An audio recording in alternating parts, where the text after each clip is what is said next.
तो आदाब, सत श्री अकाल, नमस्कार, आप सभी का स्वागत है हमारे यूट्यूब चैनल पे। और आज हम इन्फ्लेशन चैप्टर शुरू करने जा रहे हैं।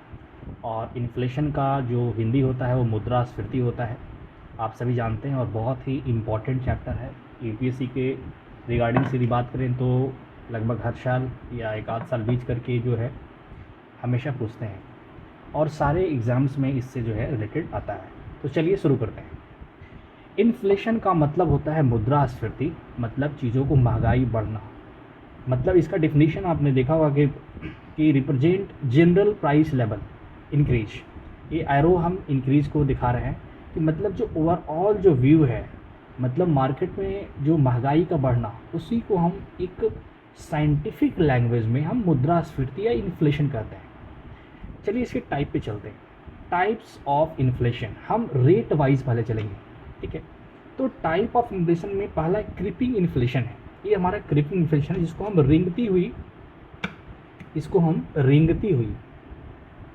रेंगती मुद्रास्फीति कहते हैं। ये इन्फ्लेशन बड़ा ही हल्का सा इन्फ्लेशन होता है, मतलब 2% से 3% के बीच में होता है। और इसको गुड माना जाता है इकोनॉमी के लिए, क्योंकि थोड़ी सी महंगाई बढ़ती है तो मनोबल बनता है। सारे जितने भी बेचने वाले हों तो हर कोई चाहता है कि हमारा अगला साल कुछ और बढ़े, हर कोई चाहता है कि हमारा जो है पेमेंट बढ़े हर साल, उससे खुशी मिलती है। तो थोड़ा बहुत इंक्रीमेंट तो बहुत अच्छा है, लेकिन बहुत ज़्यादा हो जाए तो फिर तो बड़ा प्रॉब्लम वाली बात है। तो ए वाला इन्फ्लेशन जो है कमाल का है, ठीक है, मतलब गुड फॉर इकोनॉमी है। दूसरा है वॉकिंग या ट्रॉटलिंग इन्फ्लेशन, चलती या धीरे धीरे दौड़ती मुद्रास्फीति। इसमें हम देखते हैं कि 3 to 10% के आसपास जो है ये इसका जो है रेंज रहता है। और इसमें हमें गंभीरता से सोचने की ज़रूरत है, क्योंकि ये आगे चल के काफ़ी जो है प्रॉब्लमेटिक हो सकता है, प्रॉब्लम कर सकता है। इसको गंभीरता से लेना चाहिए। अगला है गैलोपिंग इन्फ्लेशन, द्रुत मुद्रास्फीति, इसको हिंदी में बोलते हैं। थोड़ा सा हिंदी थोड़ा सा टफ देखने को मिलता है। तो जो गैलोपिंग इन्फ्लेशन होता है वो 10% से अधिक और 50% तक होता है। आप समझ सकते हैं कि 10% से अधिक और 50% तक ये कितना ज़्यादा है। बहुत ज़्यादा है, बहुत ज़्यादा है, बहुत ज़्यादा है। जैसे ही इतना बढ़ेगा तो बाहरी जो एफडीआई है, जो इसको हम फॉरेन डायरेक्ट इन्वेस्टमेंट बोलते हैं, जो विदेश से आता है, आगे चल के हम पढ़ेंगे फॉरेन पोर्टफोलियो इन्वेस्टमेंट, जो कि डिजिटली जैसे वो शेयर मार्केट वगैरह में आता है। उसका लिमिट 10% ऐसे रखा गया। खैर उसको आगे की बात है, वो उसमें बात करेंगे। तो एफडीआई की बात उसमें होगी। तो एक तो बड़ा ही खतरनाक वाला है भाई। चौथा है हाइपर इन्फ्लेशन, अति मुद्रास्फीति, काफ़ी चरम सीमा जिसको बोलते हैं ना, एक्सट्रीम लेवल, बहुत ही ज़्यादा। ये तो काफ़ी खतरनाक है। कीमतों में वृद्धि अत्यधिक उच्च हो जाती है, लगभग प्रति माह 50%। समझ रहे हैं, बहुत ज़्यादा, बहुत बहुत बहुत ज़्यादा। फिर तो बहुत मुश्किल वाली स्थिति हो जाएगी। इसमें लगभग जो वैल्यू होता है वो 0 के आसपास हो जाता है हमारी इन्फ्लेशन। अब चलते हैं हम इसको, आप समझाते हैं एग्जाम्पल के तौर पर। यदि कोई करेंसी है, सपोज दैट हमारे पास कोई करेंसी है, आज इसकी वैल्यू है 10 रुपीज़। 10 रुपीज़ मान ली 10 रुपीज़ का है, और इसमें कोई बिस्किट मिल रहा है, मान लेते हैं कोई बिस्किट मिल रहा है, कोई भी बिस्किट ले लीजिए ABC। और जैसे ही इन्फ्लेशन आएगा, महंगाई बढ़ेगी, तो इसकी कीमत हो जाएगी 30 रुपये, मान लेते हैं 30 रुपये और 40 रुपये, कुछ भी इसका बढ़ गया। तो जो यहाँ पर कोई पर्सन आएंगे और वो पहले इनका जो पॉकेट था वो अलाउ करता था 10 रुपया में ही खरीद लेते थे, अपने बच्चे के लिए ले जाते थे, लेकिन अभी 30 से 40 रुपया का हो चुका है, सोच लीजिए। तो इसको बोलते हैं महंगाई बढ़ गई। जब महंगाई बढ़ी तो इसी को हम इन्फ्लेशन कहते हैं, ठीक है, इसी को हम इन्फ्लेशन कहते हैं, जिसको हिंदी में हम मुद्रास्फीति कहते हैं। तो जैसे ही बढ़ गई तो बेचारे कहेंगे कि नहीं नहीं अब सस्ता होगा तो चलेंगे, भी बहुत महंगा है। तो इन्फ्लेशन बहुत ज़्यादा है। और यदि बहुत ज़्यादा हो गया, 10 रुपये का जो बिस्किट था, अब यदि मान लिया जाए 500 रुपये का हो गया, बाप रे, ये आदमी देखेगा नहीं इसको, कहेगा ना बिस्किट ख़राब है, नहीं खाते हैं, biscuit is not good for health, है ना। तो कहने का मतलब बहुत ही ज़्यादा वाली विचित्र स्थिति हो जाएगी भैया। आप काफ़ी सारे ऐसे देश हैं जो होशियार बन रहे थे और होशियार बनने में थोड़ी सी दिक्कत तो हो ही जाती है। हंगरी में भी ऐसे ही हुआ था, जिम्बाब्वे में हुआ था, एक वेनेजुएला में भी इस तरह की घटनाएं होती। मतलब कि आपको पैसे छाप दीजिएगा घर में तो दिक्कत होगी, देश में बहुत प्रॉब्लम। अब चूंकि मान लेते हैं पैसा तो इन्फ्लेशन बहुत ज़्यादा हो ही गया, तो उसको निपटने के लिए, उस इन्फ्लेशन को निपटने के लिए जो हमारा जो इन्फ्लेशन होगा, है ना, बेलगाम मुद्रास्फीति से निपटने के लिए नई करेंसी, जब हमारे पास बहुत ज़्यादा महंगाई हो जाएगी, काफ़ी महंगी हो जाएगी, जैसे हम बात करें, जैसे बहुत सारे करेंसी, काफ़ी सारे करेंसी हमको ले जाना पड़े एक बिस्किट को ख़रीदने के लिए, बहुत सारी करेंसी 10 रुपया 10 रुपया 10 रुपया 10 रुपीज़ ये सब ले जाना पड़े, तो हमें एक पूरा का पूरा बोरा भर के ले जाना पड़ेगा एक छोटी सी बिस्किट खरीदने के लिए। अब क्या होता है, न्यू करेंसी में क्या होता है कि इस सारे के वैल्यू के बराबर एक नोट जारी कर दिया जाता है, और मान लेते हैं उस नए नोट के वैल्यू 10 रुपये डाल दिया जाएगा। मतलब कि कोई व्यक्ति बैंक में सारे नोट ले जाएगा तो उसके बदले में ये दे देगा। तो इतने सारे नोट न ले जा करके वो व्यक्ति सिर्फ एक नोट दुकान में ले जाएगा और बिस्किट खरीद लेगा।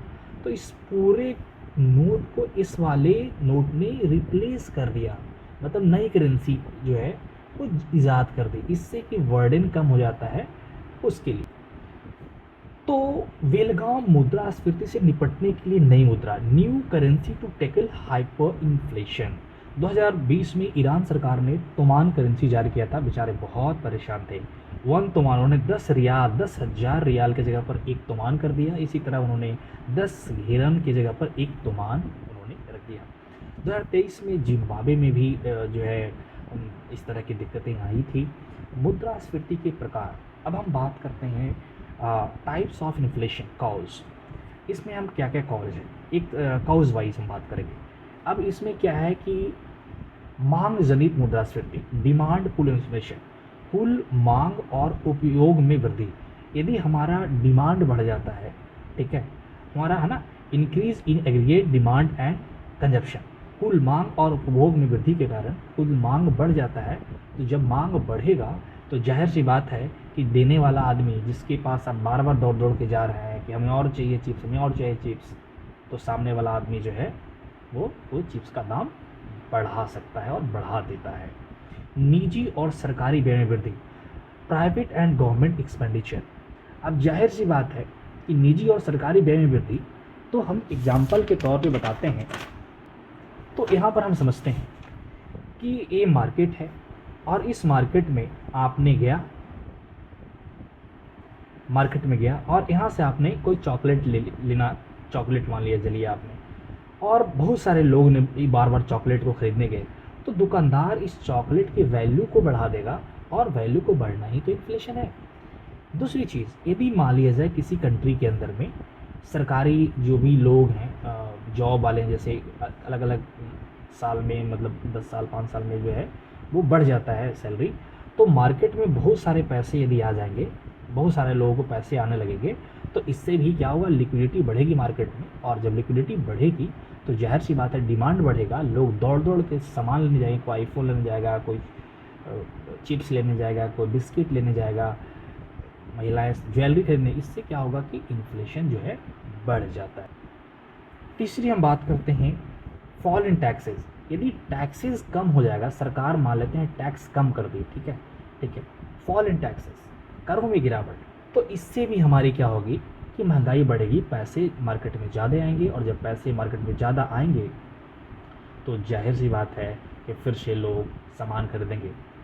परिवारों द्वारा बचत की निम्न दर, यदि मान लेते हैं कि हमारे फैमिली जो है वो कम सेविंग करती है, और जब कम सेविंग करेगी तो जाहिर सी बात है कि वो पैसे खर्च करेगी, जो पैसे खर्च करेगी तो मार्केट में पैसे जाएंगे और फिर से महंगाई बढ़ जाएगी।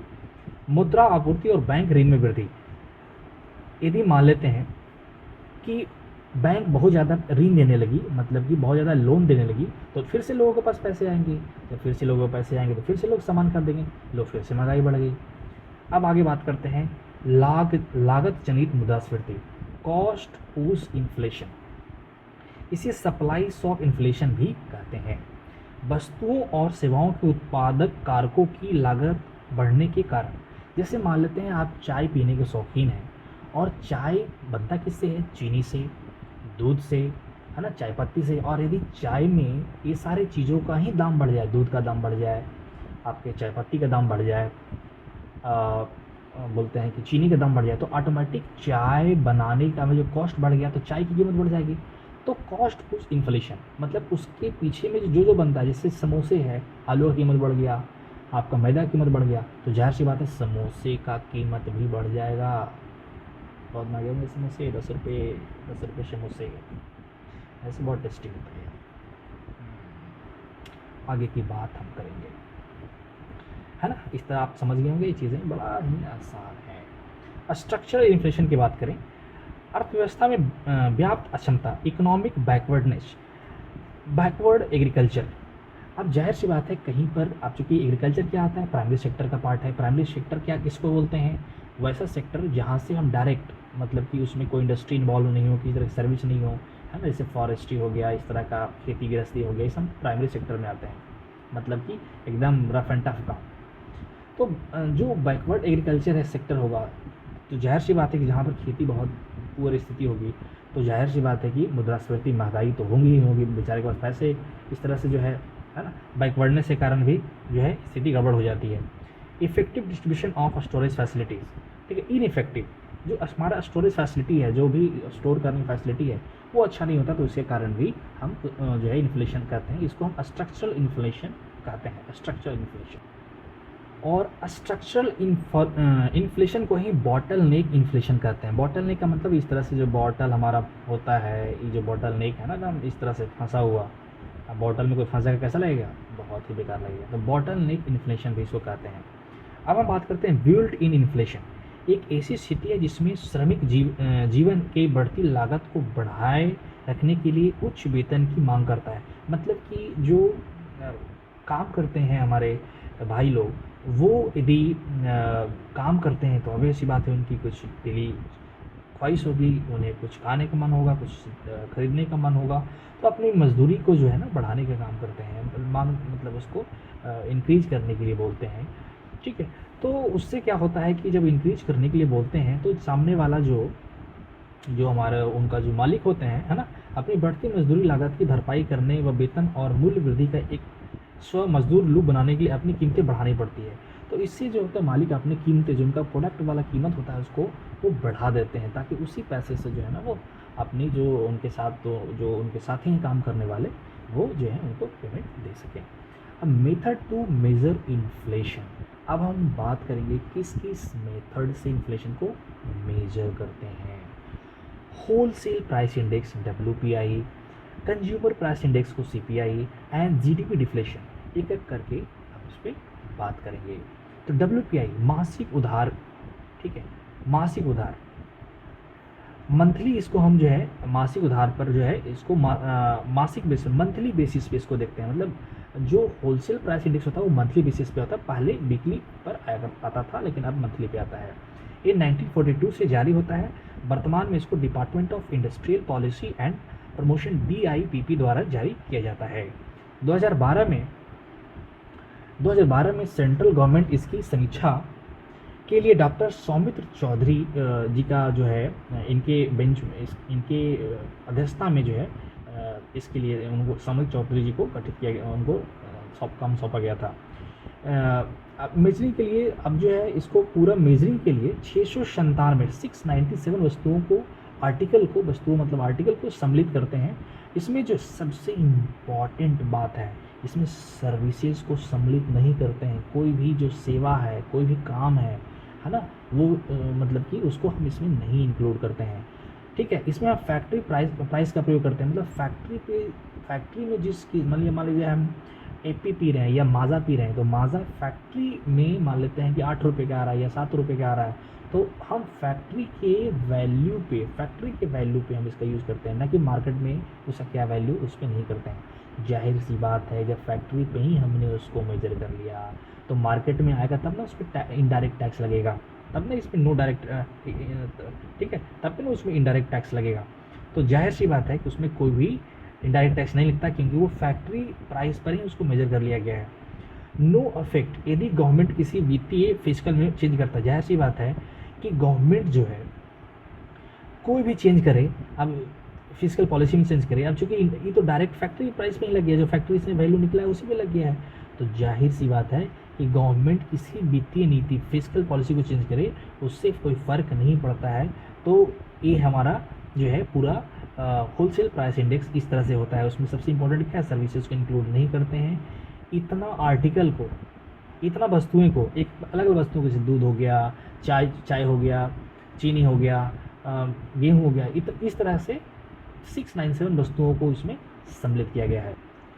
अब हम आधार वर्ष तथा आधार प्रभाव क्या है, what is the base year और बेस इफेक्ट। जाहिर सी बात है कि बेस ईयर का मतलब किसी एक ऐसा ईयर जिसके रिस्पेक्ट में हम तुलना करें। जैसे 2011-12 हम लेते हैं, तो आज का जो महंगाई है 2025, मान लें 2025 का जो महंगाई है वो हम 2011-12 के तुलना में मेजर करते हैं, उसी को हम बेस ईयर कहते हैं, जिसके आधार पर मूल्य सूचकांक की गणना करते हैं। Condition for choosing particular year as a base year, जैसे अब मान लेते हैं क्या कंडीशन है, जैसे मान लेते हैं अभी जो हमारे पास 2011 और 12 है बेस ईयर, ये है क्या कारण है कि 2011-12 को हमें चुने, इसका कुछ कंडीशन है। इसको सिलेक्ट करने को, ऐसा नहीं कि कोई भी साल को मान लेंगे, इसका मानने का तरीका, मानने का एक कंडीशन है। जैसे मानसून की कमी होना चाहिए उस साल जो है मानसून की कमी, ठीक है, नहीं हो, ऐसे कोई बड़ी, ठीक है, मतलब मानसून की कमी ना हो, सॉरी, ठीक है, मानसून की कमी ना होना चाहिए, ठीक है, कोई बड़ी प्राकृतिक आपदा ना हो, ठीक है, इन्फ्लेशन बहुत हाई ना हो, इकोनॉमी पॉइंट ऑफ व्यू से बिल्कुल स्टेबल हो, इस तरह से जो है हम लोग चुनते हैं।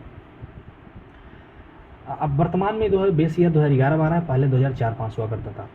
697 वस्तुएं, अभी हम लोग जो है 697 आर्टिकल को लेते हैं, वस्तुओं को लेते हैं, पहले 676 वस्तुएं हुआ करता था। मुख्य रूप से 3 श्रेणियों में व्यक्त किया जाता है जो हमारा उत्पाद है, ठीक है, मतलब जो हमारा प्रोडक्ट है। पहले पुराने आधार वर्ष, मतलब पुराने आधार वर्ष मान लेते हैं 2004-5 है, 2000 अभी वाला 2011-12 जो है। तो जो प्राइमरी आर्टिकल है, प्राथमिक वस्तुएं हैं, मान लेते हैं कि ये एग्जाम्पल से हम समझा रहे हैं, इसको ऐसा नहीं समझिए क्या है। जैसे 20% है, अभी वाला में ये 22% हो गया है, तो पहले 20% था 2004-5 में, अभी है जो 22% हो गया, तो यहाँ से ये देखिए बढ़ा है तो वृद्धि हो गया। फ्यूल एंड पावर, ठीक है, इसको जो है फ्यूल पावर 3 श्रेणियों में बटा गया ना, 3 श्रेणियों में। तो पहला प्राथमिक प्राइमरी अटैक, दूसरा फ्यूल एंड पावर, और तीसरा मैन्युफैक्चर, मतलब ये तीनों में ही हम इसको डिवाइड किए हैं। तो मान लेते हैं कि ये सब ऐसा है, 14.91 है तो 13.5, तो यहाँ से घट गया तो इसमें ह्रास हो गया, लॉस हुआ है। 64.97 से इतना हुआ है, ह्रास हुआ है, तो इस सबको जोड़ेंगे तो 100 है। इस तरह से ओवरऑल देखा जाए तो कंक्लूजन देखें तो प्राइमरी आर्टिकल, ये वाला जो प्राइमरी आर्टिकल है इसमें वृद्धि हुई है। DIPP 2017 से WPI खाद्य सूचकांक जारी करता है, होलसेल प्राइस इंडेक्स खाद्य सूचकांक जो है 2017 से जारी करता है।